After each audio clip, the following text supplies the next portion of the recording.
Praise the Lord! Yahweh, Yahweh, Yahweh,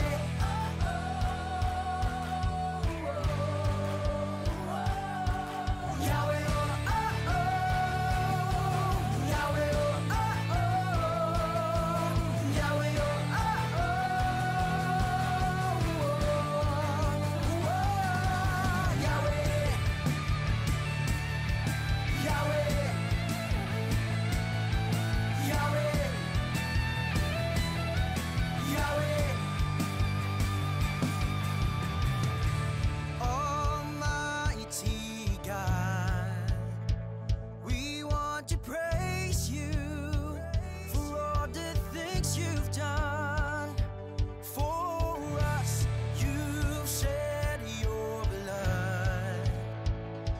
take away all our sins and shame. To you be all the glory and the praise. We raise our hands and shout your name. Great are you, Lord. Great are you, Lord.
Panginoon, sampahin ka ng aming mga katawan.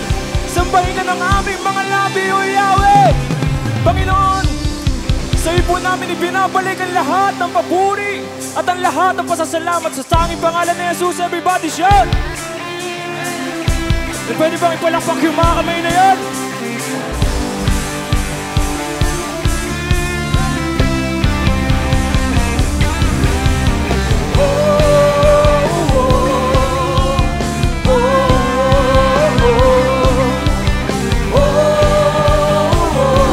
Pwede mo makita yung mga kamay? Buhos ang ulan, bumagos at halos malunod na. Umihip ang hangin, pinilit na ako ay itumba. Pinalot ng dilim ang langit, pinabos ng liwanag. Pagtitiwala ko'y hindi matitinan. Pangako ko'y Aking sandigan at biyaya mo'y lubos ang pisig mo ang naliman. hanggang matapos ang mundos. Paglipas ng pagod at luha, Di maaaring huminto ang pagbukal ng pagsamba sa aking puso. Ang awit. Pwede mo makita yung mga kamay na yan? ng aking puso magtagumpay. Pagkat lakas mo at taglay, Tuloy ang awit, tuloy ang daluya, ito'y walang humpay. Ang ilog ng papuri ay hindi mapipigil. hindi matutuyo. Tuloy-tuloy ang awit para sa'yo. Oh, oh, oh. Bumuhos ang ulan, lumagos at halos Malulod na umihip ang hangin, pinilit na ako ay itumba. pinalot ng dilim ang langit. Kinapos ang liwanag. Pagtitiwala ko'y hindi matitinan. Ang pangako mo, Diyos! Ang pangako mo'y aking sandigan at Biyaya mo'y lubos ang isip mo ang tumlihan. hanggang matapos ang mundos. Paglipas ng pagod at luha, Di maaaring huminto ang bukal ng pagsamba sa aking puso. Tuloy ang awit, Ikaw ng aking puso. pwede ba yung mas mataas? Pagkat lakas mo ang taglay. Tuloy ang awit, Tuloy ang dalayan. Ito'y walang humpay. Ang ilog ng papuri ay hindi mapipigil. hindi matutuyo. Tuloy-tuloy, Ang awit para sa'yo. tuloy-tuloy ang awit. Ang awit sa ikaw ng Aking puso, tagumpay. pagkat lakas mo ang taglay, O Diyos. Lakas mo ang taglay. Tuloy ang awit, Tuloy ang dalayan. ito'y walang humpay. Ang ilog ng papuri ay hindi mapipigil. Hindi matutuyo. Tuloy-tuloy ang awit para sa'yo. O Panginoon, ang aming mga awit at ang aming mga pagsamba ay magtutuloy-tuloy. At ang aming mga papuri ay panghabang buhay, O Diyos. At sa hapon na ito, pwede mo pakisabi mo sa katabi mo, itodo mo na! Itodo mo na yung pagsamba para sa Panginoon.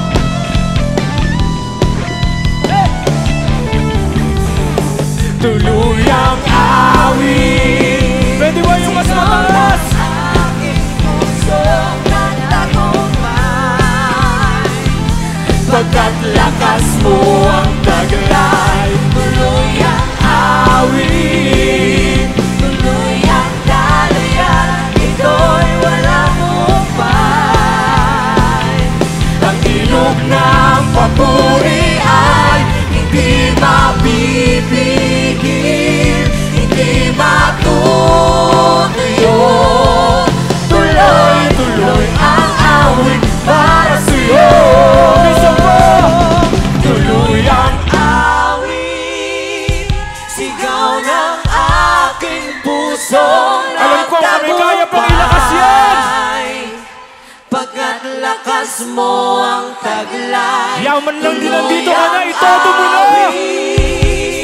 Ito'y ang dalayan, ito'y walang upay.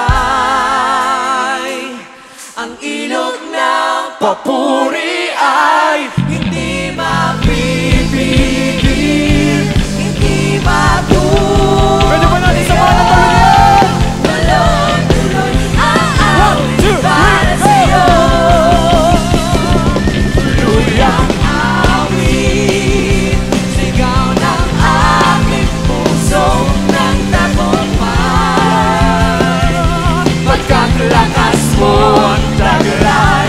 Tuloy ang awit. Tuloy ang dalayan. Ito'y walang umpay. Ang ilog ng papuri ay hindi mapipigil, Hindi matutuyo, hindi mapipigil, hindi matutuyo, hindi mapipigil, hindi matutuyo. Tuloy-tuloy ang awit para sa'yo.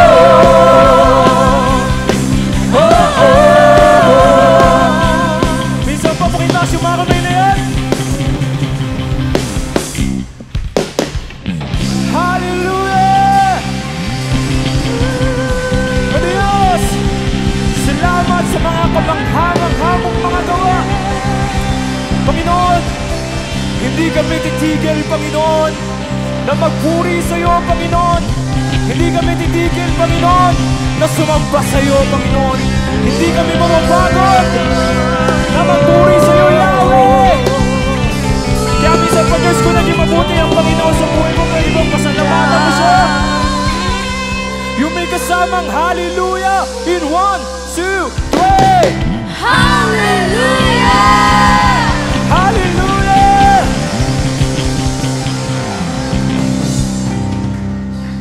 O Diyos, tunay na dakila at makapangyarihan sa aming mga buhay. Kaya Panginoon, ang ninanais namin sa araw na ito ay ang iyong presensya. Panginoon, patuloy mo kaming samahan, Panginoon, sa aming mga buhay, sa aming mga kinakaharap na problema, sa anuman, Panginoon, na sitwasyon. At sa hapon na ito ang salita ng Panginoon para sa iyo. Mga awit 27, verse 4 to 5. Kay Yahweh ay isang bagay lang ang aking hiniling. Iisa lamang talaga ang aking hangarin.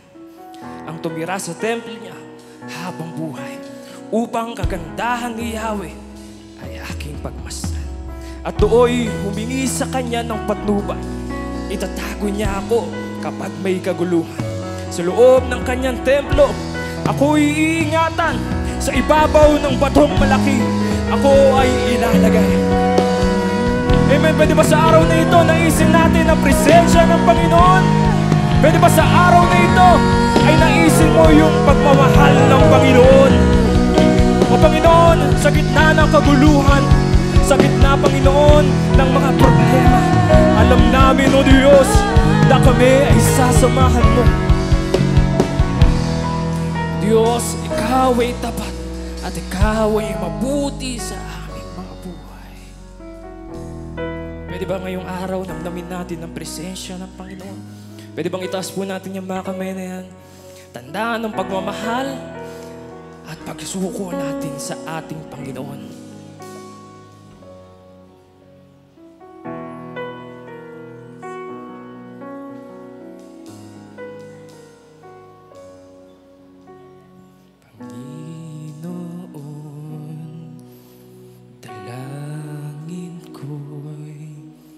Presensya mo,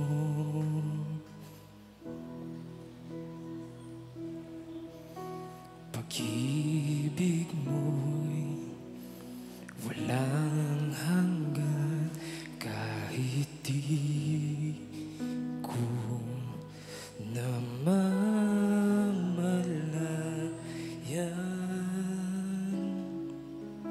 Nagpapakumbaba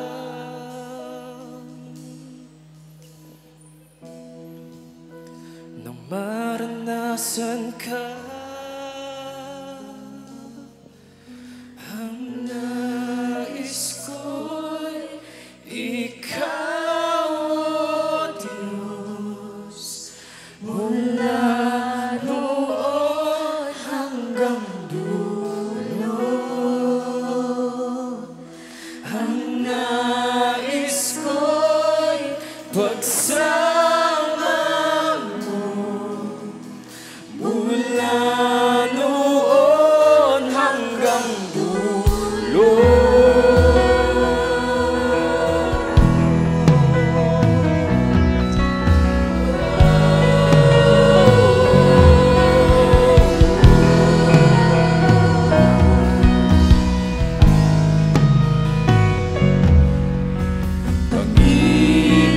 Panginoon, dalangin ko ay ang presensya mo, Diyos. Presensya mo,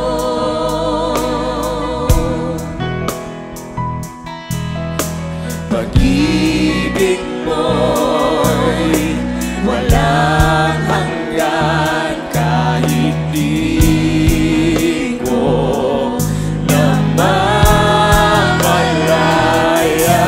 namamalayan. Nagpapakumbaba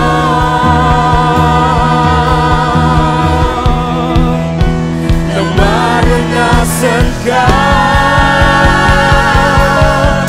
Ang nais ko'y Ikaw, O Diyos, mula noon hanggang dulo.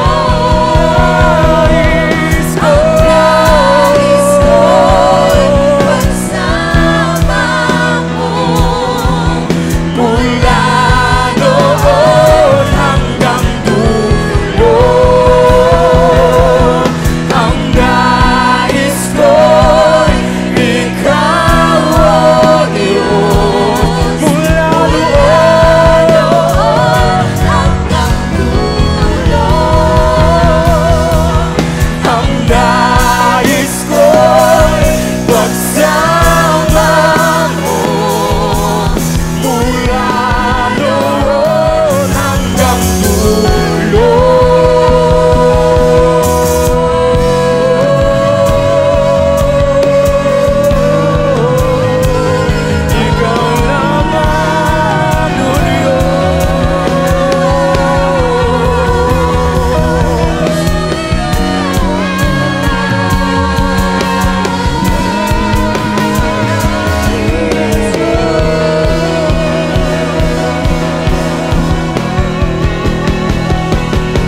Diyos ang nais ay ang pagsama mo. pagsama mo mula noon hanggang dulo. Minsan pa sa pinakamataas sa awit, ang nais ko, Diyos.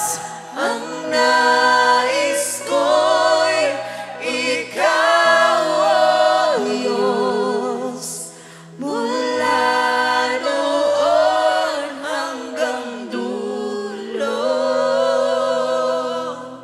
Ang nais ko'y pagsama mo Mula noon hanggang dulo.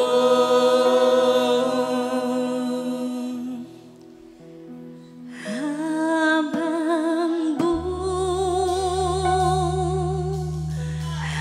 buhay. Papupurihan ka habang buhay.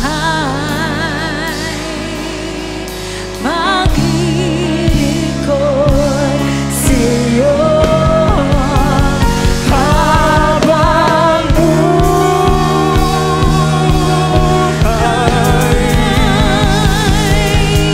pag-ibig ko sa'yo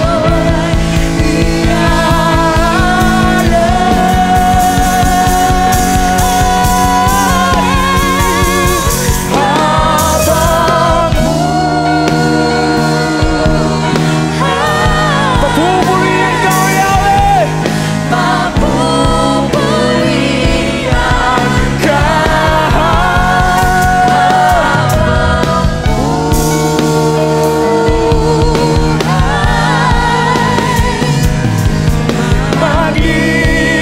maglilingkod sa'yo.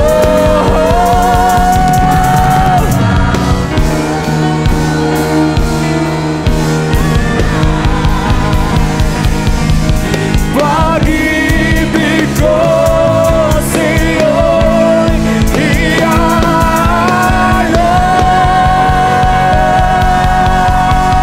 iaalay. Habang papupurihan ka,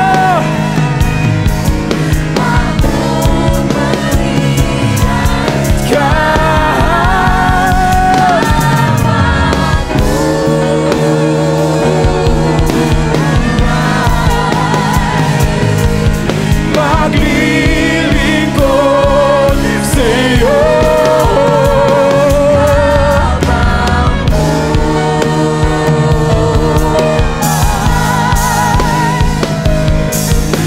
Pag-ibig ko sa'yo'y iaalay.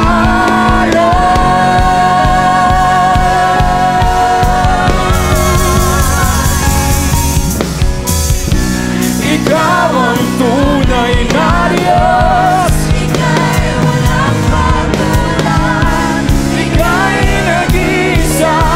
Ikaw lamang, wala nang iba. Sa'yo ang aming awit. O, digin mo, Diyos. Isisigaw sa buong Mundo, ikaw ang tunay na Diyos. Ika'y walang katulad. Ika'y nag-iisa. Ikaw ay nag-iisa, Diyos. Ikaw lamang, wala nang iba. Pwede ba yung mas malakas? Sa'yo ang aming awit. Dinggin ang aming tinig. Isisigaw sa buong mundo. Ikaw ang tunay na Diyos. Ika'y walang katulad. Ika'y nag-iisa. Ikaw lamang, wala nang iba.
pagsamba para sa ating Diyos.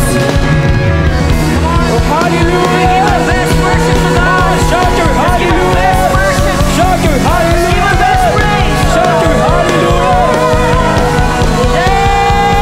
Shout your praises into the Lord!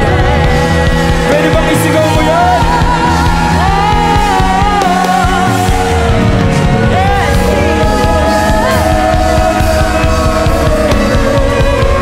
Yes, Lord, we lift you up. We lift you up, God. We lift you up. We lift you up. Lord, we worship you, God. We worship you, Jesus. Oh, God. Oh, God, we worship you, oh, God. Yes, Lord, you are faithful, oh, God. You are good, oh, God. Yes, oh, God, you are worthy of our worship. You are worthy of our praise, oh, God.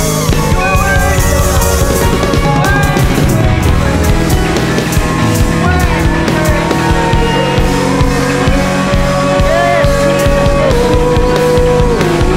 Oh God, yes God. Can we give our best clap offering to Jesus? Come on. Ibigay natin yung malakas na palakpak para sa Diyos na mabuti at tapat. Hallelujah! Hallelujah! Come on! Give your best praise! You're not clapping your hands for me. You're clapping your hands to Jesus. Come on! Yes! Yes! Yes, Lord. Yes, Jesus. Yes, Jesus. Oh God, we give you all the glory, all the honor and praises, oh God. Lord, we lift you up in this place. Panginoon, wala kaming ibang itinataas, Panginoon, kung hindi ikaw sa lugar na ito. Panginoon, maraming salamat po, Panginoon, sa oras na ito na muli kami ay nakasamba sa iyo, Panginoon. Muli naranasan namin ang iyong presensya sa lugar na ito. And Lord, right now,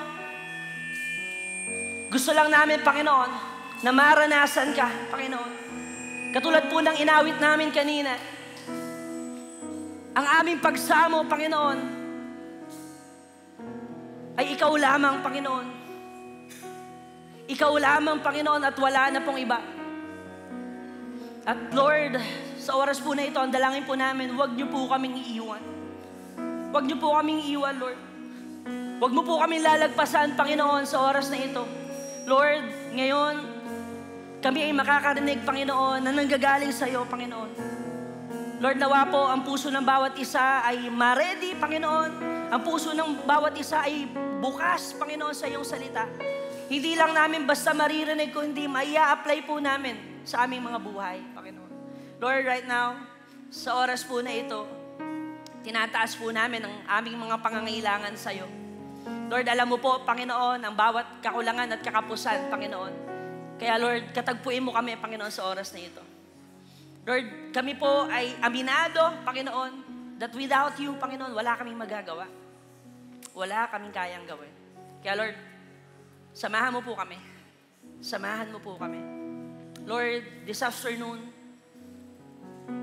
ang gusto lang namin maranasan ng presensya mo. Holy Spirit, take over. Ikaw ang manguna. Lord, gamitin mo ako bilang mouthpiece mo as your footstool, Lord. Hindi po ang pastor ang maitataas, hindi po ang leader ang matataas. Wala ni isa sa amin ang maitataas sa lugar na ito. Ikaw lamang po, Panginoon. Walang bida sa lugar na ito, ikaw lamang po, Panginoon.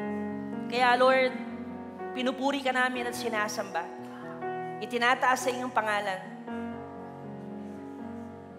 Pinaparangalan ka sa aming mga buhay. Lord, thank you so much. Salamat po. Ikaw po, Panginoon, ang Diyos ng mga Diyos at Hari ng mga Hari. And we give you all back the glory and praises and honor. In the mighty name of Jesus. Everybody shout. Amen, amen. Sige po.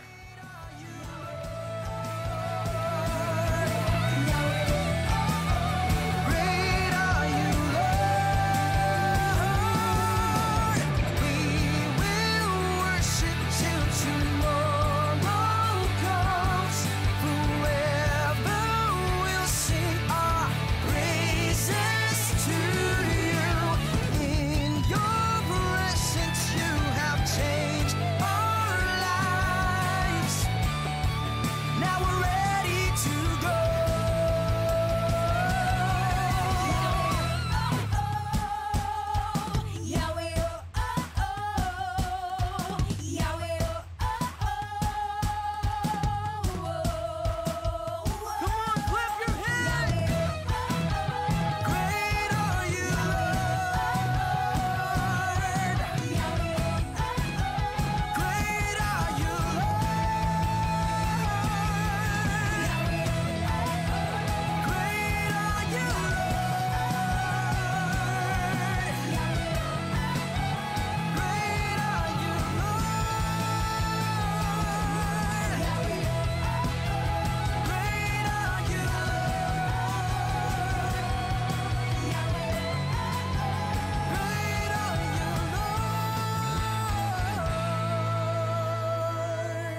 Sige po. Malakas po na palakpak para kay Jesus. Yes, sa lahat ng excited na maranasan si Lord. Come on, let's give our best praise to God. Amen. Amen. And bago po tayo umupo, pwede mo bang batiin yung nasa kaliwa at nasa kanan mo, yung nasa unahan at nasa likod mo? Batiin mo siya na magandang hapon at masaya ako kasama kitang sumamba ngayon. Amen. Amen. At sige po, makakaupo na po tayo. Amen. Pwede bang, bago po tayo magsimula, pwede bang ngitian mo naman yung katabi mong muna? Kasi yung iba dito natatakot sa katabi nila, hindi po nangangagat yan. Mabait po yan. Born again na po yan. Sige po, ngitian mo yung katabi mo ngayon. Kung bago siya, sabihin mo sa kanya, welcome ka dito. Ayan, welcome ka dito. Amen, amen. Amen. At ngayong hapon po na ito, alam ko po that we are all excited, na marinig po ang salita ng Panginoon. Amen po ba? Amen po ba? Amen po ba? Gusto ko po marinig yung amen. Amen. Amen. Lahat po tayo excited. Kaya nga, andito tayo ngayon, nagbihis tayo ng maaga, naligo tayo ng maaga, di ba? Kumain ka kanina para mamaya, pagdating na service, hindi ka nagugutom. Alam ko po, lahat po tayo prepared at excited po sa salita ng Panginoon. Amen po ba?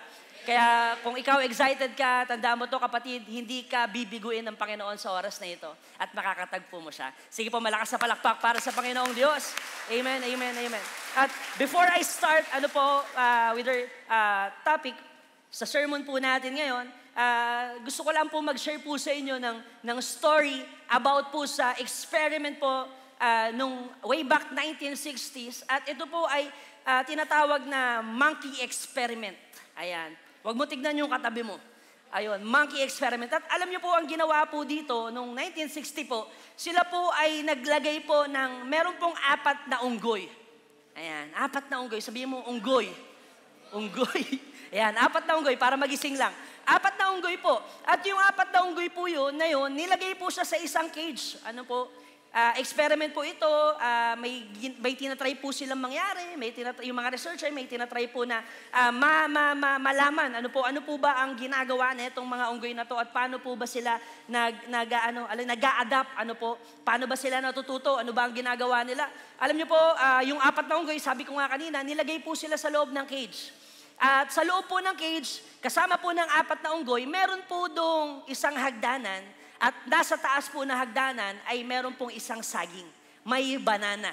Ayan. Siyempre po, bilang isang unggoy, sa isang unggoy po, siyempre matatakam po siya. Amen? Di ba? Kasi paborito niya yan, gusto po niya yan. At kaya po, sa madaling sabi, ang unggoy po, meron pong isang unggoy na umakyat po doon sa ladder at kinain po niya yung saging.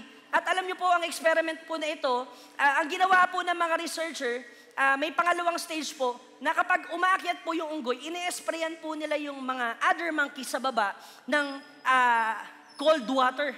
Malamig na tubig, ini-sprayan po. Ini-sprayan. Kaya nilalamig po yung mga unggoy, pambihira, biglang, alam mo yon, all of a sudden, nabasa, ganun, nabasa.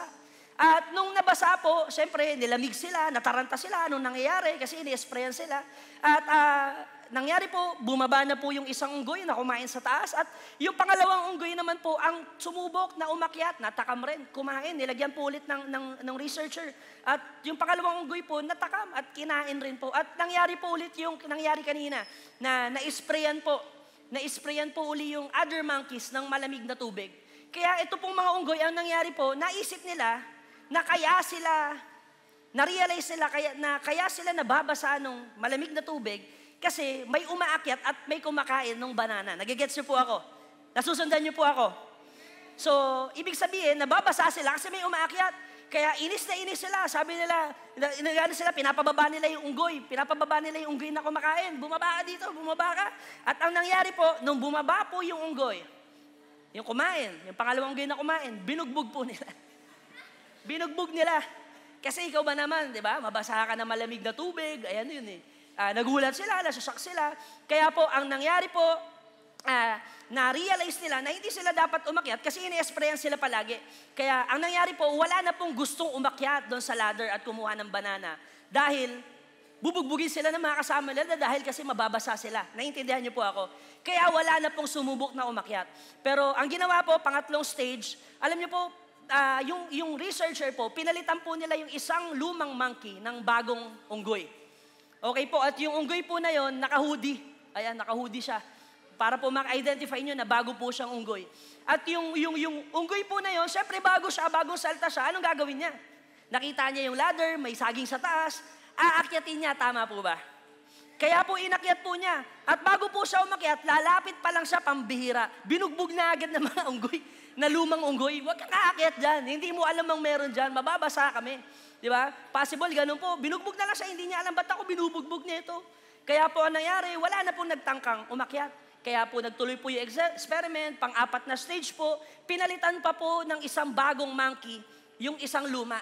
So dalawa na yung bago, dalawa yung luma. So itong bago, siyempre ang gagawin na naman niya, nakita niya yung ladder eh. Mayroon na namang banana sa taas. Siyempre anong gagawin po? Aakyatin niya. Siyempre masarap yun eh, para sa isang unggoy. Kaya ang gagawin niya, pag akyat pa lang niya, dadampi pa lang siya, pambihira. Bubugbugin na naman. At yung bagong unggoy, hindi naman niya alam kung bakit siya binugbog nung una, nakibugbog na rin siya. Para makabawi lang, ganun lang. Binugbog ako nung una dito eh, bubugbugin ka na namin. Diba? At hindi po alam nung bagong dalawa kung bakit binubugbog yung mga umaakyat kasi hindi naman nila na-experience yung na-experience ng mga lumang unggoy. Naiintindihan niyo po, nagigets niyo po ako. Amen. Ganun po ang nangyari. So, ang nangyari po, pinalitan po yung dalawang lumang unggoy ng bago pang unggoy. At ayan na po yun. Kaya po, sa tuwing may aakyat, pambihira ginawa nila para hindi na nila mabugbog, naglagay na ng karatula. Bawal, stop. Kaya po napalitan pa po yan at naging 4 na po silang bagong unggoy. Pero alam niyo po, come to think of it, 4 sila na bagong unggoy, hindi na nila alam ang nangyayari. And by the way alam niyo po pagdating doon sa 3rd stage, bago magkaroon ng bagong unggoy, tinigil na po ng mga researcher yung pag-spray ng tubig. So, nag-adapt na lang po etong mga bagong unggoy doon sa culture, kahit hindi naman nila alam yung nangyari from the past. At wala na pong gustong umakyat doon sa ladder kasi alam nila na pag-akyat sila, bubugbugin sila, pero hindi nila alam kung bakit. Kaya po, yung mga unggoy hanggang tingin na lang sila, hanggang pangarap na lang sila, ang sarap-sarap niyang saging na yan, akyat kaso bubugbugin ako eh. Hindi na nila maabot yung gusto nilang mangyari. Why? Because as far as they know, that's the way it's always been done around here. Kasi ganito kami dito eh. We don't do that here, di ba? Naririnig niyo po madalas yan, di ba? Sa Facebook, sa mga meme, di ba? We don't do that here. Hindi ganyan ang kultura dito. Hindi ganyan ang galawan namin dito. Kaya po, alam niyo po, sa totoo lang, katulad po ng mga unggoy, minsan ganun rin po yung tao eh. Minsan napipigilan tayo, and allow me to spiritualize what I am saying. Minsan napipigilan tayo na gawin yung gusto natin because yung culture, pinipigilan tayo. O nakasanayan na lang. Alam niyo po yun, naiintindihan niyo po ako. Nakasanayan na lang, eto na lang yun.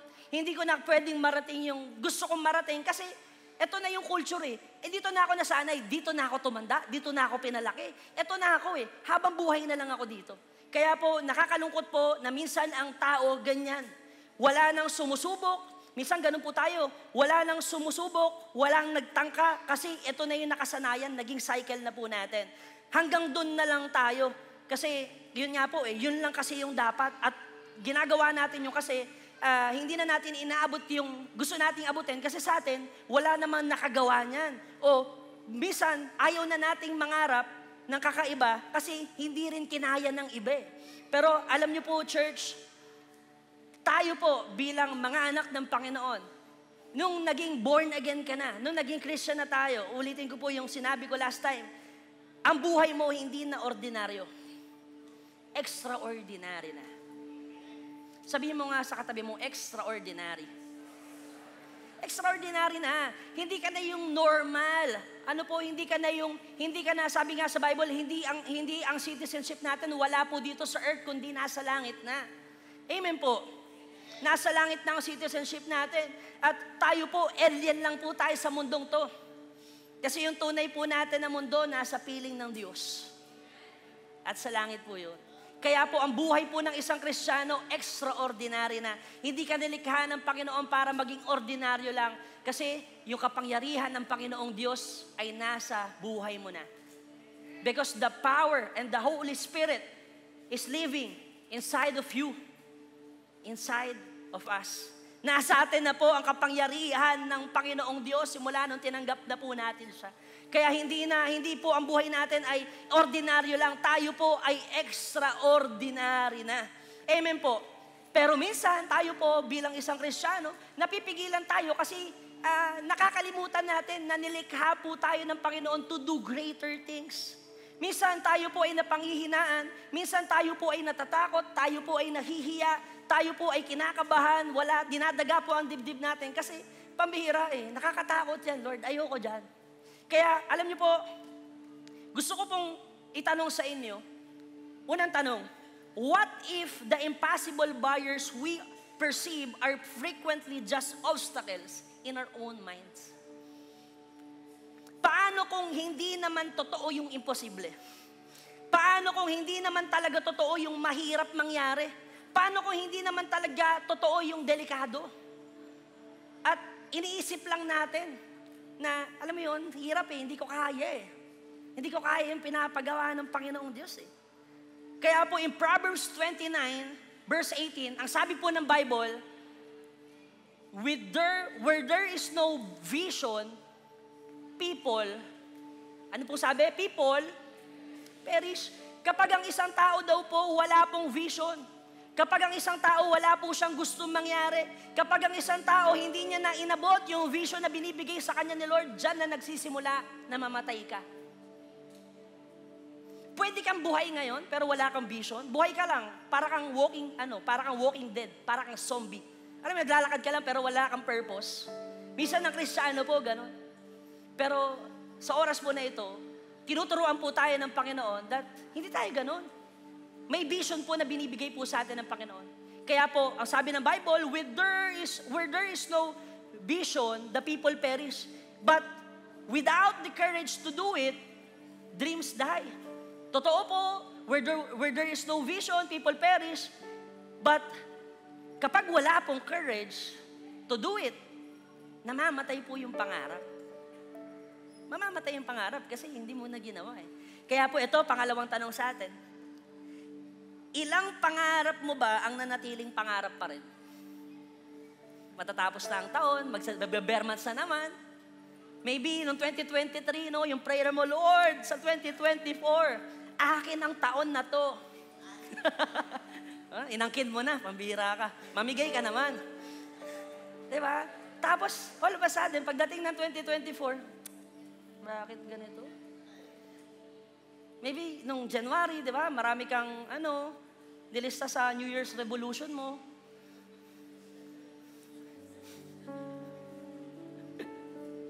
Di ba, tapos sabi mo, gusto kong pumayat, pero di ko magawa. September na, Lord. Di ba? Lord, yung 2023, sabi ko, matutulog na ako ng maaga Ilang pangarap pa ba ang nanatiling pangarap pa rin? Sabi mo ang prayer mo noong 2023 or yung January, ang prayer mo, Lord, ngayong 2024, yayaman ako. Pero ilang pangarap pa ba ang naging pangarap pa rin?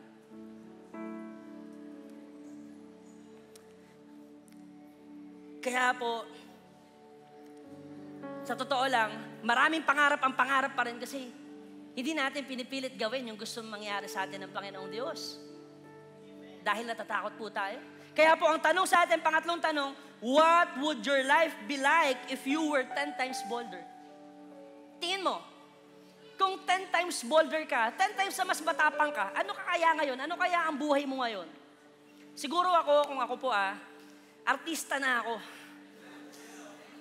Kasi mahihain lang ako kaya, medyo... Kayo po kaya, if you were 10 times bolder, ano na po kaya ang kalalagayan ng buhay mo ngayon? Maybe some of us, marami ng businesses, di ba? Kung naging matapang ka lang. Maybe some of us, nakapag-propose ka na, ang tagal-tagal nyo nang magjowa, dahil natahiya, natatakot ka pa rin, pambihira. Natatakot ka.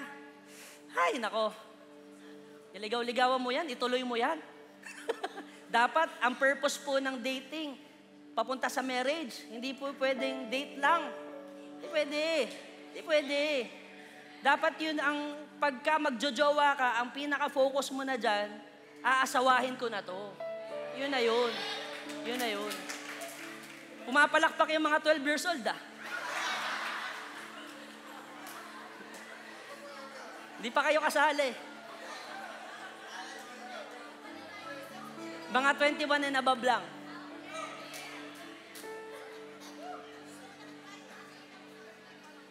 Amen po. If you were 10 times bolder, tingin mo, nasaan ka ngayon? Ano ang kalalagayan ng buhay mo ngayon? Ano kayang klaseng buhay ang meron ka? Ano kayang klaseng leader ka? Ano kayang klaseng tatay ka? Ano kayang klaseng pamilya meron ka? If you were 10 times bolder.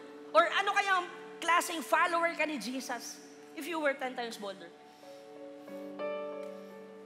Kaya po, alam niyo po ang sabi po ni Mike Murdock, you will never possess what you are unwilling to do.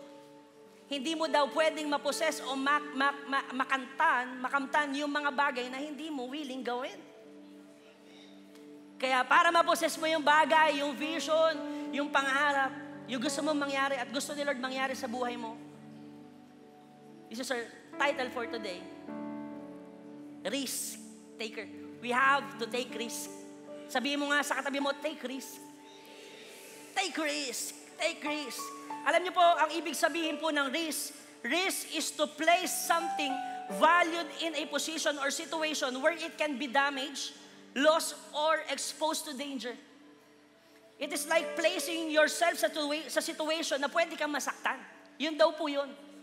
Ang pagiging risk taker daw po ay nilalagay mo yung sarili mo sa posisyon o sa lugar na pwede kang masaktan. Ang risk daw po ay lumalabas ka doon sa comfort zone mo. Pwede kang pumalya, pwede kang mahirapan, pwede kang masaktan, pwede kang masugatan, pwede kang magkamali. Inilalagay mo yung sarili mo doon sa hindi komportabling lugar at umaasa ka na kasama mo at gagalaw si Lord sa buhay mo. At ako po, I believe, si Lord po nandun po sa mga uncomfortable place. Si Lord po, gusto po ni Lord tayong hinahamon na pumunta po sa mga lugar na imposible. Gusto po ni Lord na dinadala po niya tayo doon sa mga lugar o sitwasyon na hindi natin kayang gawin. At nandun po ang Panginoon. Kaya sabihin mo sa katabi mo, maging risk taker ka. Maging risk taker ka. Ang risk po, it will make you or break you. Pwede kang masira or pwede kang mas maging maganda ang kakalabasan ng buhay mo. Ang risk po, it is beyond the normal. Higit po sa status ko, pwede kang mag-fail or mag-succeed. Pag risk taker ka, you are willing to do everything. Kahit napagtawanan ka, kahit napagchismisan ka, kahit napag-usapan ka, you will stand out. Ano po? And you will step into the impossible. And for some of us, ako po, hindi ko po alam kung ano po yung leading sa inyo ni Lord. Hindi ko alam kung paano po kayo kinakausap ng Panginoon kasi iba-iba po tayo ng pagkakatawag, iba-iba po tayo ng conversation kay Lord. At maaari po for us, ang pagiging risk taker po ay, for some of us, ay tinuturuan tayo mag-risk ni Lord na, anak, mag-all out ka na sa akin. Maybe yung risk-taking moment para sa atin is that, Lord, turuan mo ako magpatawad. Or,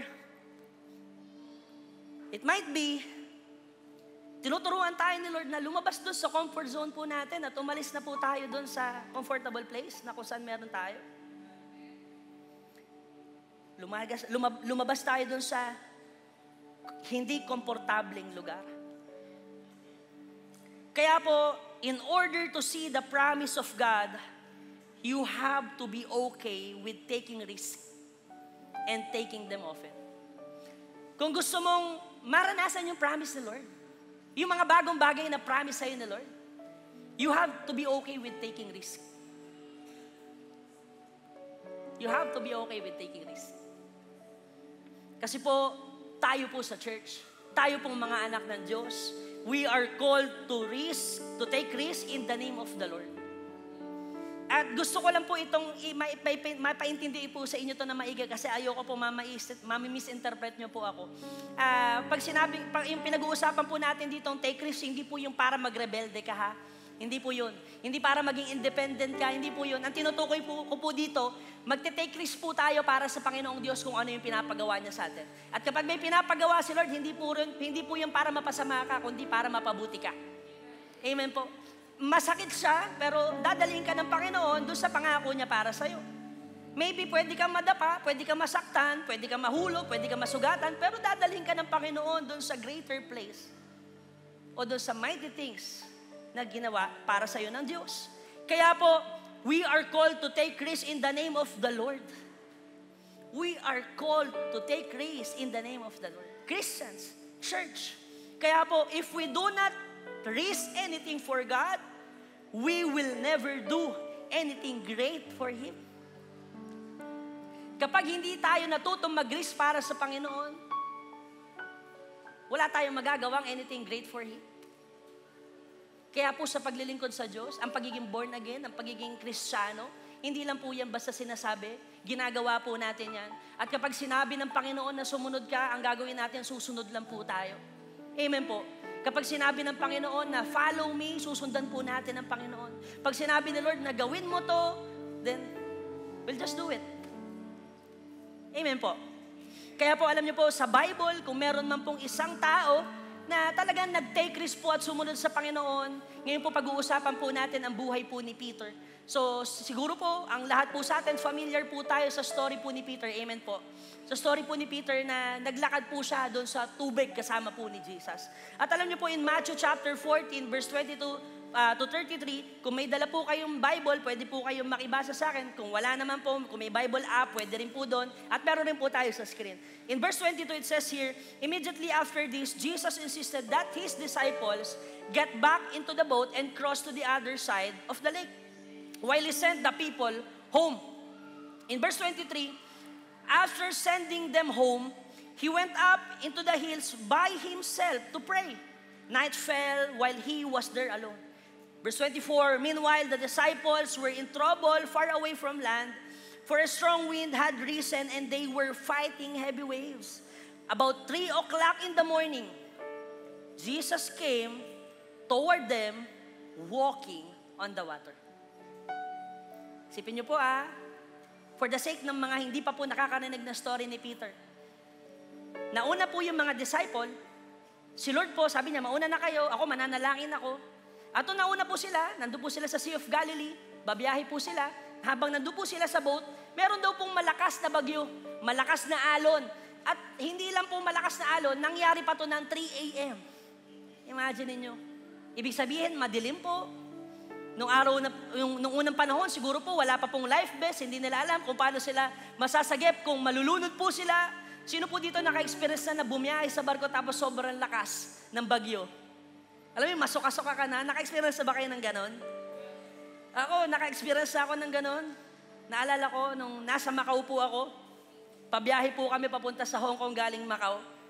Gabi na po yun, mga magmamadaling araw. Sobrang lakas po nung alon. Pag pumapalo po yung alon, yung sinasakyan po namin na parang, ano siya ano ba tawag doon?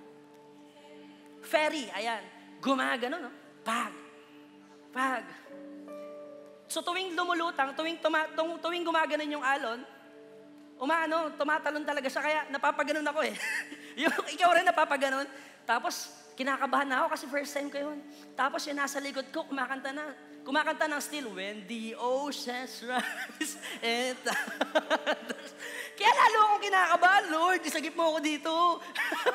Talaga nakakatakot po. Sino po ba naka-experience ng gano'n? Nakapanood na kayo sa internet. Di ba sobrang pag-asama ng panahon, talagang hindi mo alam kung anong gagawin mo. Paano pa kaya yung mga disciples? 3 a.m., nasa bangka po sila. Nakita po dito na mayroong heavy waves. Ang lakas po ng hangin, ang lakas po ng bagyo. Then all of a sudden, ang lakas ng trip ni Jesus. Nakita ng mga alagad naglalakad sa tubig. Ang bilis ni Lord, Habang nasa bagyo, may naglalakad papalapit. At ang sabi po dito, when the disciples saw Him walking on the water, they were terrified. In their fear, they cried out saying, it's a ghost. But Jesus spoke to them at once. Ang sabi ni Jesus, don't be afraid. Take courage. I am here. Then Peter called to Him, Lord, if it's really you, tell me to come to you, walking on the water. Lakas ng loob ni Peter. Kaya po sabi ni Jesus sa kanya, yes, come. And sabi po dito, so Peter went over the side of the boat and walked on the water toward Jesus. But when he saw the strong wind and the waves, he was terrified and began to sink. Sabi po niya, save me, Lord. Sinigaw niya, save me, Lord. Then in verse 31, Jesus immediately reached out and grabbed him. Sabi po ni Jesus, you have so little faith. Why did you doubt me? When they climbed back into the boat, the wind stopped. Then the disciples worship him. You really are the Son of God, they exclaimed. Wow. Sige po, palakpakan po natin ang pagbasa ng salita ng Panginoong Diyos. Amen. So nakita po natin yung story. So ngayon po, may pag-uusapan po tayong 3 stages na nangyari po sa buhay po ni Peter. And somehow, tayo po ay matuto po dito, ma-imitate po natin kung ano po yung dapat pwedeng gayahin po sa buhay po ni Peter. Alam niyo po, meron po 3 tayong pag-uusapan, mabilis lang po because meron lang po tayong, limited lang po ang oras po natin. Pero alam niyo po, gusto ko pong ulitin bago tayo pumunta po sa pointers po natin. Ulitin ko po, ang Kristiyano po, tayo po, we are created to do great things for the Lord. Ang Kristiyano po, tayo po dapat ay nag-a-attempt ng great things for God. Dahil dyan ka nilikha ng Panginoon. Yun na pag-usapan natin last week, naalala nyo po, tayo po ay royal priesthood. Sinet apart na po tayo ng Panginoong Diyos. Tayo po ay extraordinary na. Hindi ka lang sumusunod sa pattern ng mundo, bagong nilalang ka na ni Kristo. Hindi ka na yung lumang pagkatao mo, hindi ka na yung lumang nakaraan mo, binago ka na ng Diyos. At ang kapangyarihan ng Diyos ay nasa buhay na po natin. Amen po. Parang iba ayaw nyo. Amen po ba? Amen po. Nasa buhay na po natin ang kapangyarihan po ng Panginoong Diyos. Kaya po may 3 stage. Unang-una po, have the courage to leave the boat. The courage to leave the boat. Pag tayo po magte-take ng risk, kailangan po matuto po tayo at magkaroon po tayo ng tapang na lumabas po doon sa boat po natin, sa bangka natin. And for us, siguro po yung boat po, it represents your comfort zone. It represents yung kama mo. Kasi madalas yung comfort zone po talaga natin, yung kama, tama? Ang sarap kasi yung biga, tama po. Ayaw nyo umamin ah. Lagi ba kayo nakatayo sa bahay, nakaupo? Di ba, sarap pong umiga. Hindi mo alam, minsan baka yung kama may magnet kasi parang pag nakita mo yung kama, napapaano ka eh, hinahigop ka eh, di ba? Hindi ka makabangon eh, may magnet siya eh. And for some of us, maybe yung comfort zone po natin, yung past po natin. Maybe yung boat po natin, it represents yung old life po natin. But God is telling us today, have the courage to leave the boat.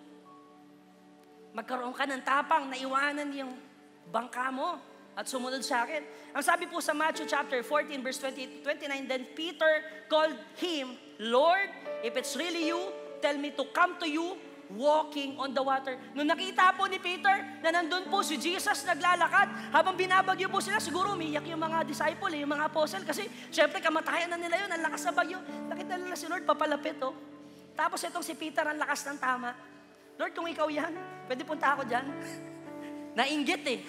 Siguro gusto niya maranasan yung ginawa ni Lord eh. Alam niya kasi after lahat ng miracles na ginawa ni Lord sa buhay nila, after lahat ng mga pagpapagaling, lahat ng milagro, signs and wonders na nakita po nila na ginawa ni Jesus, isa lang po, yung naglakas ng loob na lumabas doon sa kanyang comfort zones. Isa lang po yung nagtangka na nagsabi, 12 yung disciple, pero isa lang nagsabi, Lord, sama ako sa iyo. Anong ginawa nung 11? Kaya nga po, si Peter po, he left behind the safety and familiarity of the boat to walk on the unknown and unpredictable waters. And just like Peter, we are called to step out in faith, trusting that Jesus will sustain us even when the path seems impossible.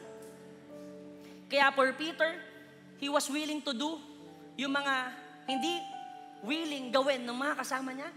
Pero nakita niyo po, sino ba yung nakaranas sa makalakad sa tubig? Si Peter. Di ba? Kaya yung mga nakakaranas po ng breakthrough, yun yung mga lumalabas doon sa kanilang comfort zone. Yung nakakaranas talaga ng blessing ni Lord, yung miracle ni Lord, yung kamangha-manghang galaw ni Lord sa buhay niya, yun po yung mga nakakaranas ng breakthrough. Kaya the Lord is telling to you today, have the courage to leave the boat. Ilang beses mo bang nakita yung milagro ng Diyos sa buhay mo? Ilang beses ba nangyari sa buhay mo na feeling mo wala nang kawala? Yun, maraming senaryo sa buhay po natin na parang lugmok na tayo, lubog na lubog ka na, wala ka nang kawala. Pero tingin mo, ngayon di ba sa oras na to, nandito ka pa rin. Tapos nagtataka ka, paano mo nalagpasan yun? Kasi kasama mo si Lord eh. Kaya doon pa lang sa mga bagay na yon, yung mga signs and wonders ni Lord sa buhay mo, yung mga miracle ni Lord sa buhay mo, hindi pa ba sapat yun para maniwala ka sa Panginoon? Hindi pa ba sapat yun para sumunod ka sa Kanya, na sabihin niya sa'yo, anak, take risk.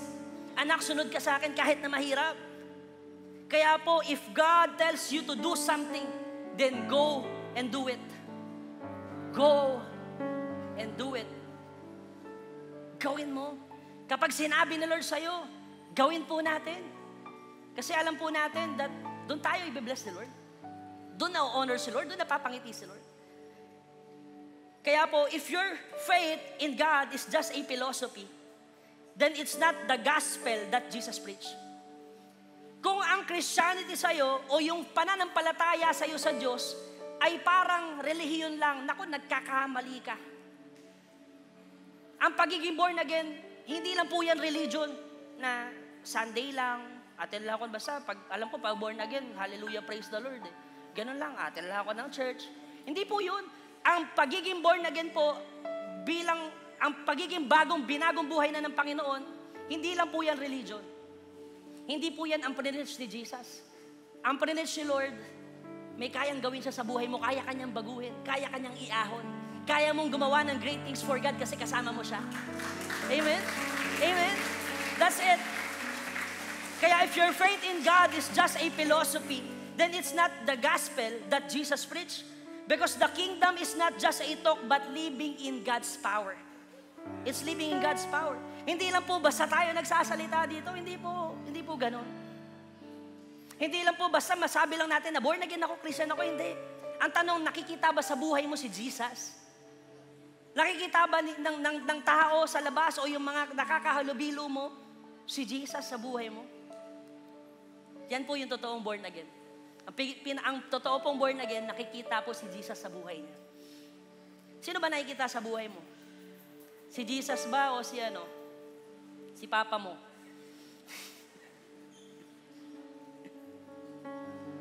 Kidding aside, pero nawa po, nakikita po si Lord sa buhay po natin. Amen po.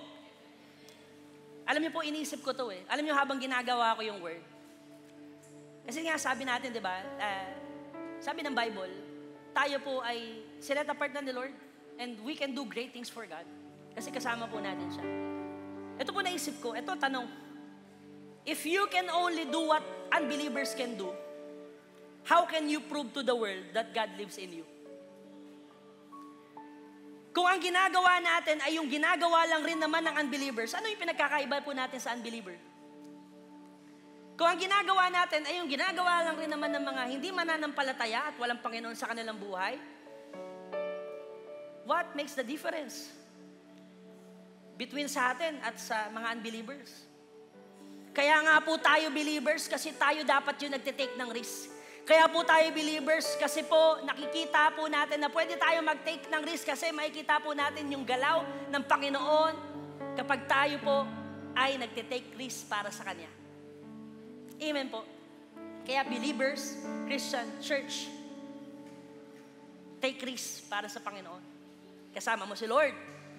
Kasama mo si Lord. Sige po, palakpakan po natin ng Panginoon. But, alam niyo po, some of us, tama po ba na gusto, sino po dito, tatanungin ko po kayo, sino po dito gusto niya mapagpala ang buhay niya? Sino po dito gusto maging maalwan at maging successful siya, marating niya lahat ng pangarap niya? Alam niyo po, sa totoo lang po, kung hindi natin kayang baguhin yung ginagawa natin, hindi po natin mararating yung dreams natin. Alam niyo po, sabi ng lolo ko, ni Albert Einstein, sabi po niya, insanity is doing the same thing over and over and expecting different results. Kabaliwan daw po at kamangmangan na nag-i-expect ka ng different result pero paulit-ulit lang yung ginagawa mo.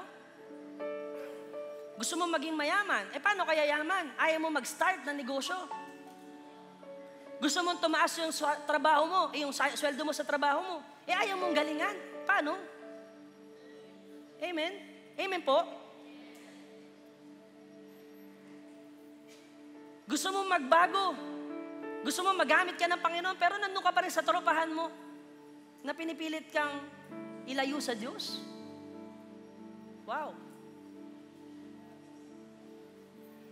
Gusto mo magamit ka ni Lord, pero ayaw mo pa rin mag-serve. Ayaw mo mag-start sa C2S. Paano? Paano ka mababago ni Lord? Kung hindi ka mag-i-start ng small group, mag-join ka sa C2S. Paano? Hindi po Kailangan natin magsimula ng bago. Sabi mo sa katabi mo, magbago ka na. Magbago ka na. Kung gusto natin ma-reach yung pangarap, kailangan po magbago po yung ginagawa po natin. Amen po ba? Kasi po, doing nothing doesn't change your current situation. You can't expect a different result by doing the same thing over and over. Hindi tayo pwede mag-expect. Gusto natin na ganito, andun pa rin tayo sa nakaraan natin. Diba? Nananatili pa rin tayo doon sa nakaraan natin na, Lord, hindi ko na kaya kumawala dito sa kasalanan.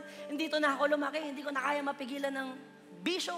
Hindi ko na mapigilan ng mga babae. Nanginginig na ako. Gigil na ako. Ano gano'n? Yak. Ew.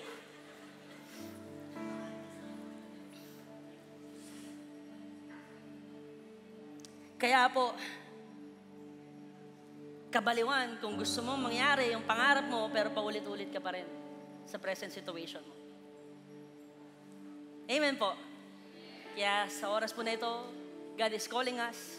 May plano po sa atin si Lord. May chance pa po tayo na baguhin po yung nakasanayan na po natin. Amen po. Kaya po, alam niyo po, isa pang tanong, bakit ba ang tao madalas po ayaw mag-take ng risk? Sa tingin niyo po, bakit ba ang tao ayaw ba mag-take ng risk? Yeah, that's right. Dahil po takot. And ano po ba yung kinakatakutan ng tao? Because tayo po, ang tao po, ayaw natin mag-take ng risk kasi takot po tayo mag-fail. Tama. Fear of failure. And pangalawa, eto matindi. Fear of change. Ayaw nating magbago. Natatakot po tayo. Kaya po alam niyo po, fear is one of the most socially accepted sin in the church and probably the most common destructive things in our lives. Alam niyo po yung takot, minsan yung fear naging norm na sa loob ng church Pero dapat, church, hindi tayo takot. Dapat ang mga Kristiyano po hindi takot. Dapat po ang Kristiyano kayang mag-take ng risk, kayang sumugal para sa Panginoon, kayang itaya ang buhay niya para sa Diyos. Kayang itaya yung oras niya para sa gawain ng Diyos kasi alam niya pagpapalain siya ni Lord doon. Amen. Kayang ibigay yung dapat sa Diyos kasi alam niya na faithful si Lord sa buhay niya. Wala na nag-amen Parang ayaw niyo Amen po ba? If you believe na faithful si Lord, maniwala ka at sumunod ka sa Kanya. Amen po. Kasi po ang sabi po ng Bible, in Isaiah 41 verse 10, and by the way, ang sabi po ng mga scholars, 365 na beses po, na sinabi po ng Bible that do not fear. At ang sabi po sa Isaiah 41 verse 10, kung ikaw takot ka, sabi dito, so do not fear, sabi ni Jesus, sabi ni Lord, for I am with you.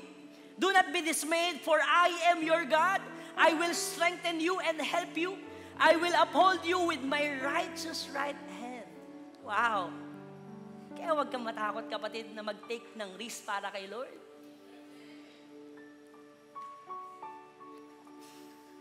Minsan kasi takot tayo na magbigay sa Panginoon kasi yun nga Lord, paano kung ganito Paano kung mawalan ako Lord, paano kung mawalan ako ng oras eh?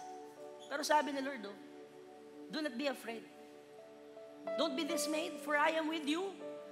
Kasama mo ko, hindi kita pababayaan. At walang ipapagawa sa atin si Lord na ikasasama po natin. Ulitin ko ha, walang ipapagawa si Lord para tayo po ay mapunta sa sitwasyon na masama, na hindi maganda. Ang papagawa lagi sa iyo ni Lord para sa ikabubuti mo. Amen po. Kaya po, church, paano kaya kung sinasabi sa iyo ni Lord na ipapakita ko sa iyo kung maniniwala ka lang? Paano kung sinasabi sa iyo ni Lord na ibibigay ko naman sa iyo tapangan mo lang? Ipaparanas ko naman sa iyo yan kung hahakbang ka lang. Ang sabi po ng Bible in Jeremiah chapter 33 verse 3, sabi po ng Lord, call to me and I will answer you and show you great and mighty things which you do not know. Wow, that's the promise of God. Amazing, di ba? Ang sabi po ni Lord, call to me and I will answer you and I will show you great and mighty things na hindi mo pa na-experience. Ganun po gumawa si Lord. Si Lord po, china-challenge po tayo na gawin yung bago, yung hindi pa po natin napupuntahan, yung hindi pa natin nararanasan. Ganun po si Jesus. Ang buhay ng Kristiyano po hindi boring. Ngayon, kung nabuboringan ka sa pagiging Kristiyano mo, ibig sabihin hindi mo pa na-encounter si Jesus ng totoo. Real talk lang. Ulitin ko kung nabuboringan ka sa pagiging Kristiyano mo, ibig sabihin hindi mo pa nararanasan talaga si Jesus ng totoo. Kasi po, ang pagiging anak ng Panginoong Diyos, makikita mo, ang raming ginagawa sa iyo ni Lord sa buhay mo na, wow Lord, ang lupit, ang galing, hindi ko alam na kaya ko yun hindi ko alam na pwede palang mangyari yun ang galing Lord, ikaw yun That's it Amen po. Amen po. Sabi ni Lord, call to me and I will answer you and show you great and mighty things which you do not know. Ganyan po gumawa ang Panginoon. Kaya, have the courage to leave the boat. Sabi mo sa katabi mo, have the courage to leave the boat. Pagigilan mo, sabi mo, have the courage to leave the boat. Pagigilan mo, gusto ko yung may kagat ng Magigilan mo, sabi mo sa kanya, pilitin mo siya, sabi mo, have the courage to leave the boat. Ayan.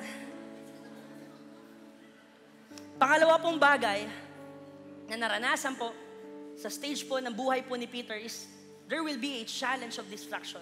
The challenge of distraction. Along the way po, meron pong mga distraction.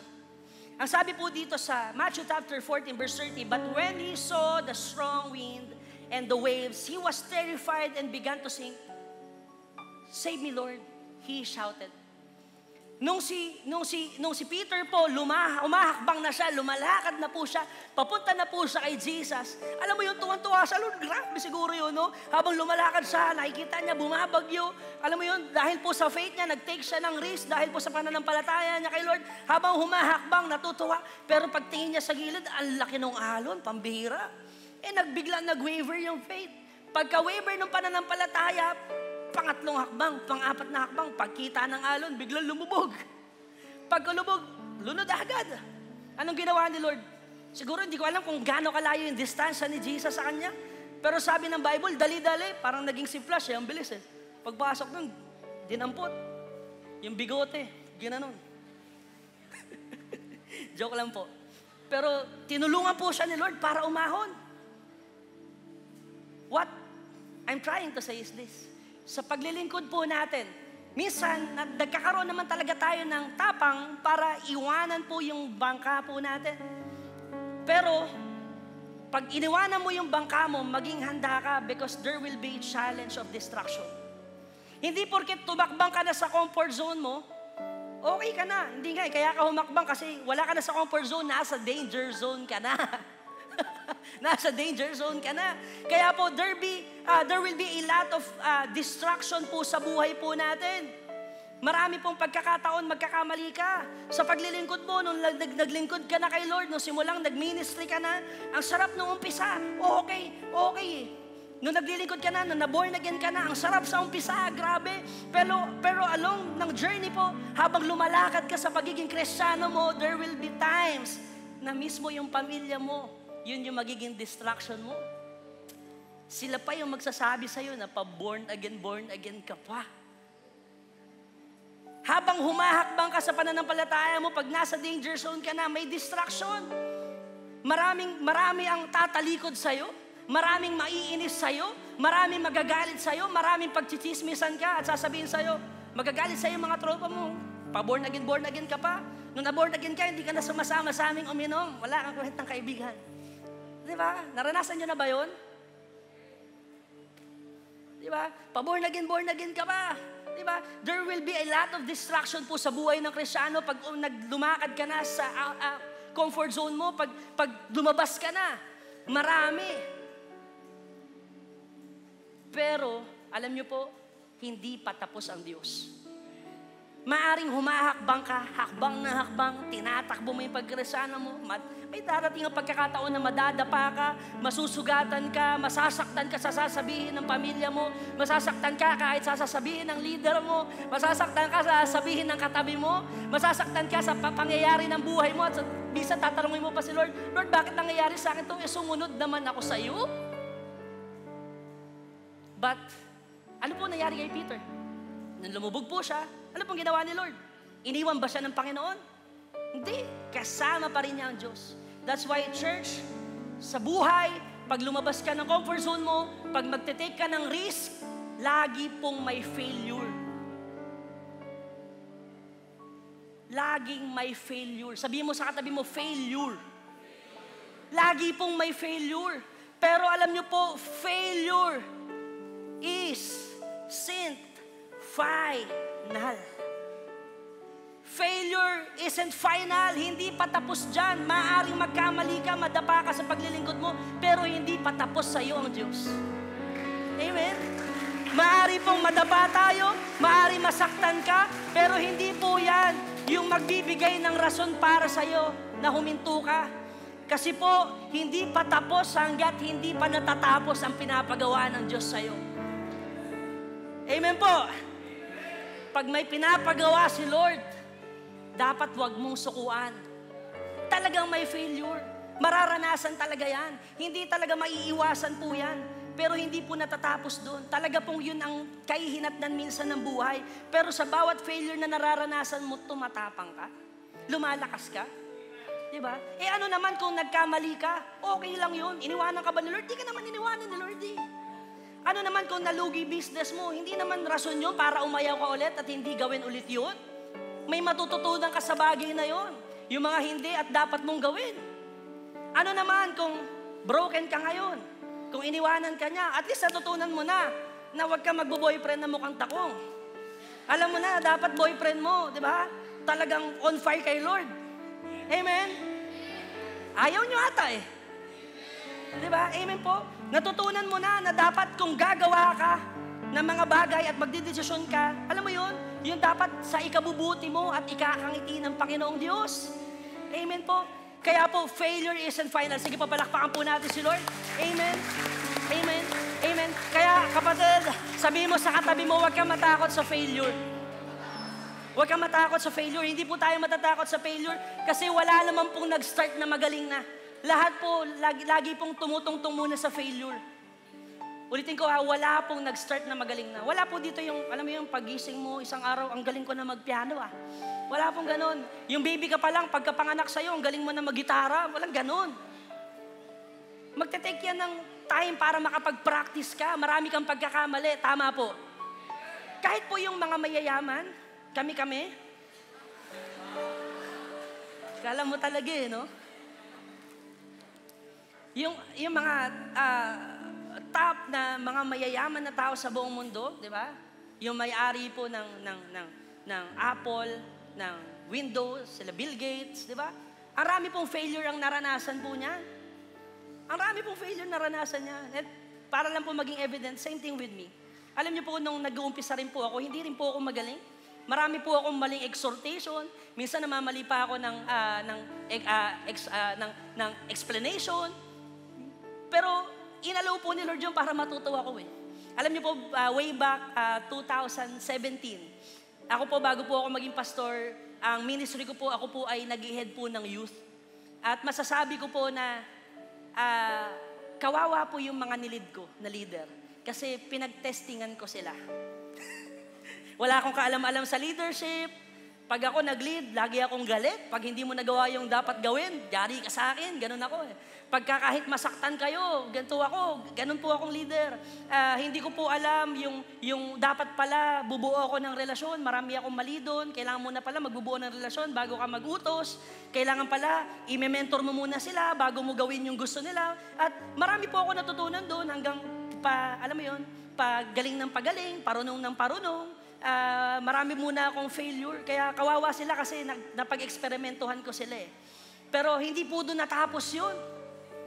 Marami po ako natutunan sa bagay na yun. Kaya ganun rin po tayo. Maaari po may dumadaan kayo sa process na nagkakamali tayo pero hindi po natatapos dyan. Kasi dahil sa failure na yan, mas gagaling ka pa. Dahil sa failure na yan, mas surunong ka, mas tatalino ka, magkakaroon ka ng wisdom. Diba? Amen po? Amen. Dahil po sa failure na yan, mas matututunan mo yung value mo bilang isang anak ng Panginoong Diyos. Amen. Amen. Kaya po, if you never fail, you haven't really taken a risk. Mas nakakahiya po yung wala kang sinimulan kasi naduduwag ka sa resulta. Nakakita na ba kayong tao na walang pagkakamali? Ay, may nakita na po ba kayong taong hindi pa nagkakamali? Wala, di ba? Pero kung tao siya na wala siyang pagkakamali, ibig sabihin wala po siyang trinay na gawin. Naintindihan niyo po? Kaya po kung nag-fail ka, kung maaring dumaranas ka ng failure, ibig sabihin nag-take ka ng risk. Kapag nag-fail ka, sign po yan na sumubok ka. Kapag nag-fail ka, sign po yan na naniwala ka. Kapag nag-fail ka, sign po yan na nag-hope ka kay Lord. Kasi kahit ilang beses kang tumumba, ang sabi po ng Proverbs 24 verse 16, for though the righteous fall 7 times, they rise again. Kahit na matumba po tayo ng paulit-ulit, ang righteous, ang mga anak po ng Panginoon, bumabangon ng bumabangon. Naalala ko po yung mga laruan dati ng bata. Ewan ko, nakakita na po kayo ganun. Alam niyo, parang, inflatable siya, tapos may mabigat siya sa ilalim. Tapos kapag sinapak, bumababa pero bumabangon ulit. Siguro po, kung i-represent yung pagiging Kristiyano, ganun po tayo eh, no? No po? Tayo ng tayo. Tayo ng tayo. Kaya po, ang sabi rin po sa Job chapter 8 verse 7, and though your beginning was small, your latter days will be very great. Wow. Kahit sa maliit na bagay, kahit sa maliit ka nagsisimula, ang importante kasama mo si Lord. And your latter days will be great. Amen. Amen po. Nasabi po sa Romans chapter 8 verse 28, and we know that in all things, God works for the good of those who love Him, who have been called according to His purpose. Kaya po ang nangyayari po sa buhay po natin, ang lahat ng nangyayari, meron pong purpose si Lord at para po yan sa ikabubuti mo. Kaya kung dumaranas ka man ngayon sa season mo na hindi ka matagumpay, sa season mo na nagfe-fail ka, sa season mo na parang wala kang pag-asa, hindi pa tapos si Lord kasi may purpose sa sa'yo. Sige po, palakpakan po natin si Lord. Amen. Kaya po we, as Christians, we are not afraid to make mistakes. And let me clear with this. Baka ma-misinterpret niyo po ako eh. Okay lang po magkamali ha. Pero wag po kayo magkakasala. Baka maano niyo ako eh, mamali niyo po ako na interpretasyon eh. Pwede magkamali ka, pero wag ka lang magkakasala. Okay ba yon? Okay ba tayo doon? Pwede ba taas yung kamay para lang malaman kung gising kayo, narinig niyo yon? Kasi baka mamaya maging rason niyo, sabi ni Pastor, okay lang daw magkamali eh. Mamaya pag uwi ko, magkakamali agad ako. Hindi po. Okay lang magkamali para sa Panginoon, yung risk na para sa Panginoon, yung gagawin mo para sa Panginoon, wag ka lang magkakasala. Okay po ba? Kaya po tayo, Christian, we are not afraid to make mistakes. We are not afraid to take risks. We are not afraid to try kung para sa Panginoon laban lang. Amen po. Kung para sa Panginoon, kahit na paulit-ulit na matalo at matumba, lalaban lang. Diba? Ano ngayon kung matalo ka? Ano ngayon kung maubos ka? Ano ngayon kung, alam mo yun, wala nang natira sa'yo? Huwag kang mag-alala. Kasama mo pa rin si Lord. Hindi ka naman niya iniwan. Hindi ka naman niya pinabayaan. Ano ngayon kung, alam mo yun, malugi ka? Hindi importante yun. Ang importante, kasama mo si Lord at pwede kayong magsimula ulit. Kasi kasama mo siya.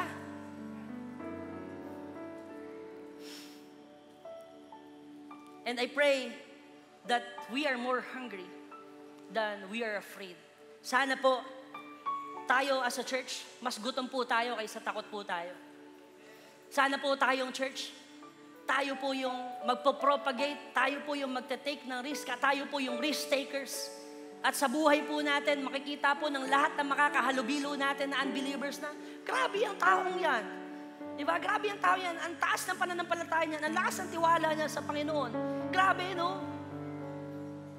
Kasi yung pagte-take mo ng risk, may e-epekto sa ibang tao. E-epekto sa pamilya mo, e-epekto sa mga kaibigan mo, e-epekto sa lahat na makakahalubilo mo.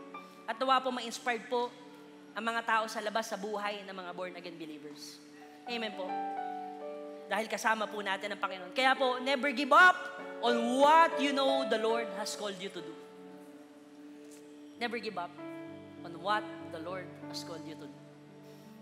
At pangatlong stage po na naranasan po ni Peter, una po yung courage to leave the boat. Pangalawa, the challenge of distraction.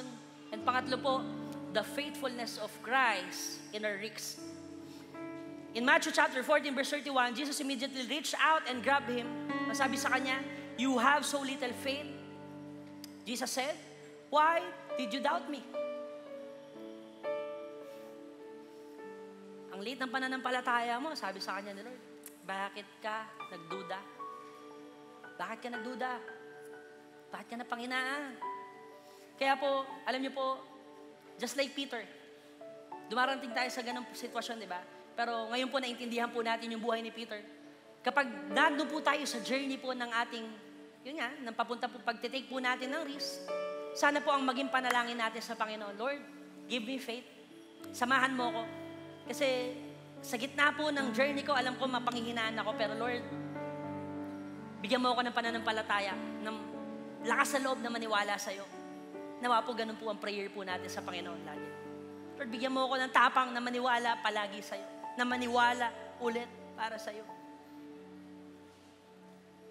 Kaya po dito, nakita po natin, nung lumubog si Peter, natapos na po ba ang laban?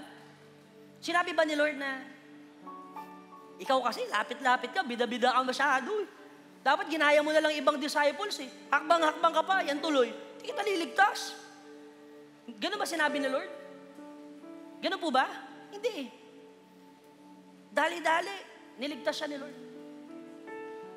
At sinabi sa kanya, "You of little faith, why did you doubt?" Tinanong siya ni Lord. Pero ibig sabihin ba nun, galit sa kanya si Lord at nainis? Ibig sabihin ba nun, mistake ang ginawa ni Peter na lumabas siya doon sa comfort zone niya? I think no. Kasi among any other disciples, 12 sila pero isa lang ang humakbang.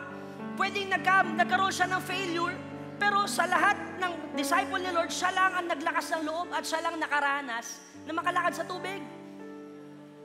At ngayon, pinag-uusapan natin, tignan nyo.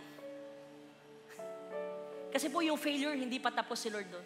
Failure isn't final. Failure isn't final. Amen po. Kaya po, church, yun ang tanong ko nga eh. Sabi ko, tinatanong ko si Bishop kahapon, sabi ko sa kanya, tingin mo po, mistake ba yung ginawa ni Peter na lumakad siya? Sumunod siya kay Jesus. Pwede naman niyang gawin yung katulad ng mga disciple lang. Doon lang siya sa bangka, natatakot, di ba? Natatakot lang. Pwede naman na ganun eh. Pero alam niyo po, hindi eh. Kasi walang mali sa pagsunod sa Panginoong Diyos. Walang mali sa pagsunod sa Panginoon. Kaya kung sumusunod ka kay Lord, nasasaktan ka, hindi ibig sabihin nasasaktan ka, mali na. Hindi ibig sabihin nasasaktan ka, titigil ka na. Hindi po ibig sabihin na nasusugatan ka, napapagod ka, titigil ka na. Hindi po doon natatapos. Amen po. Kasi alam po natin sa dulo, kasama po natin ang Panginoong Diyos. At pagpapalain po tayo ng Panginoon. Amen po. Sige, palakpakan po natin si Lord. Amen. Kaya po, we as Christians, we believers, we must do great things for God. We must attempt great things for God. Nag-a-attempt ka ba ng great things para kay Lord? Gumagawa ka ba ng great things para kay Lord? Tanong ko po sa inyo, ito po tanong bago po tayo mag-end. What is God calling you to take a risk on? Iba-iba po tayo ng call sa atin si Lord eh.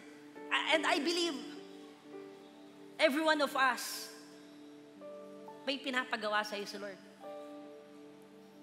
Alam ko po, naniniwala po ako na lahat po sa atin, maybe, tinatawag ka ni Lord na maglingkod sa akin, sinasabi sa iyo ni Lord na, anak, serve me.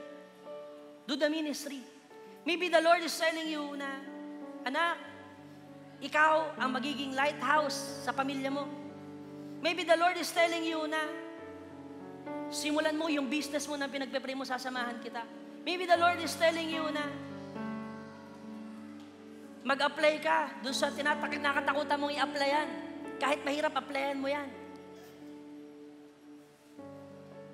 Kaya po, ang tanong, what is God calling you to take a risk on? Saan ka ba tinawag ni Lord para mag-take ng risk? Saan ka ba dinadala ng Panginoon? And I believe, lahat po tayo ay tinatawag ng Panginoon to step out of the boat and dare to be the person that God wants us to become.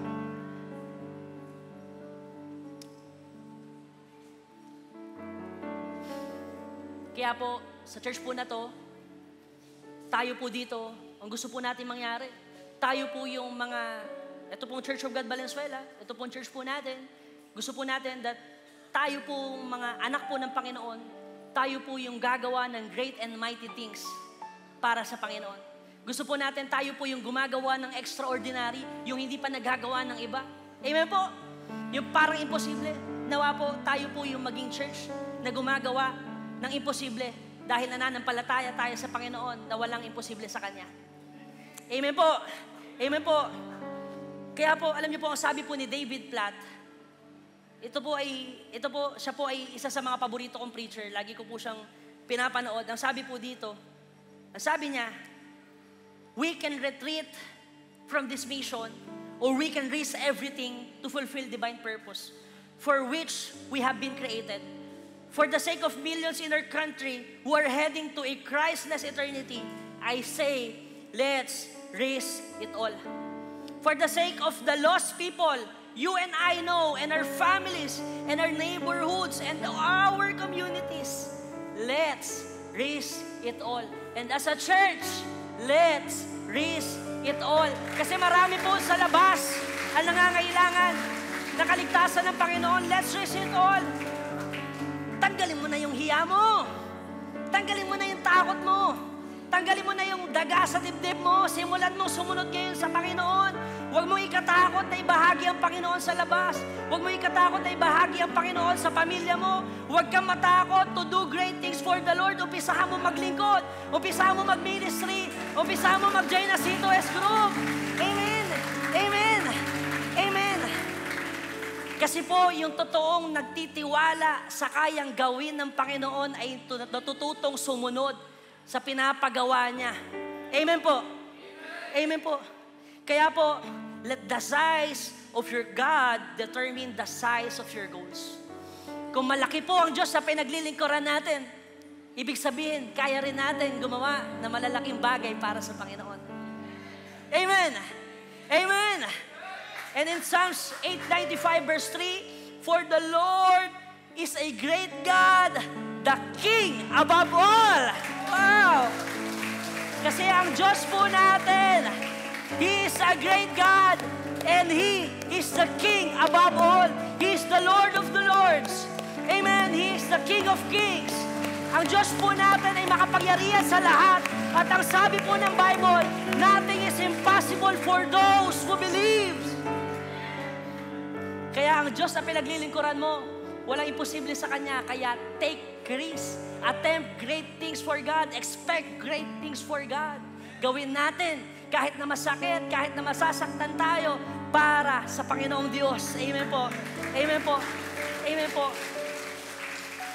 May I invite everyone to please bow your heads.